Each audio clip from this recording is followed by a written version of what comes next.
Congressman Arnie Tevez po ay hindi naman po nag-expose ng ganung napakalaki pong mga pangyayari na nakapagdulot po ng kalungkutan sa ating mga mamamayan. Totoo po yan at alam ninyo na sang-ayon po ako sa sinasabi ninyo. Magbigay po tayo ng mas akmang halimbawa, Mr. President. Section 17 po ng ating Republic Act 9851. Ito po yung Philippine Act on Crimes Against International Humanitarian Law, Genocide, blah, blah, blah. Sa Section 17 po, Mr. President, sinasabi, the state, ang Pilipinas po, shall exercise jurisdiction over persons, whether military or civilian, suspected or accused of a crime defined and penalized in this Act, regardless of where the crime is committed, provided any one of the following conditions is met. Una, the accused is a Filipino citizen. The accused, regardless of citizenship or residence, is present in the Philippines, or the accused has committed the said crime against a Filipino citizen.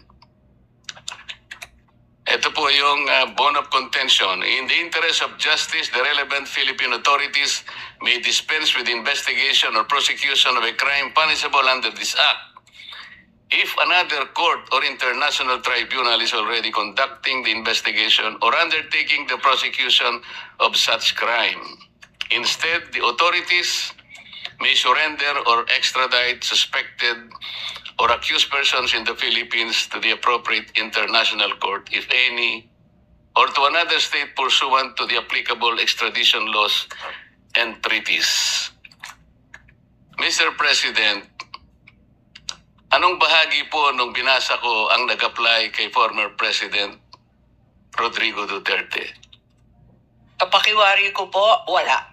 Ngunit, ang pagkasabi ng dating DOJ Secretary Remulla na ito ang nagbibigay daan para sa pag-aresto, sa kidnap at sa extraordinary rendition ni President PRRD without any warrant of arrest or any order issued by a Philippine court.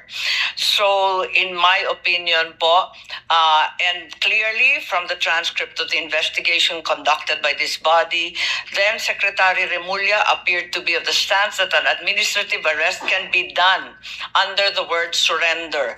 This is a case of first impression. There is nothing in our laws that convinces me that this is the case, and because of that, I filed a case against him for usurpation of judicial functions,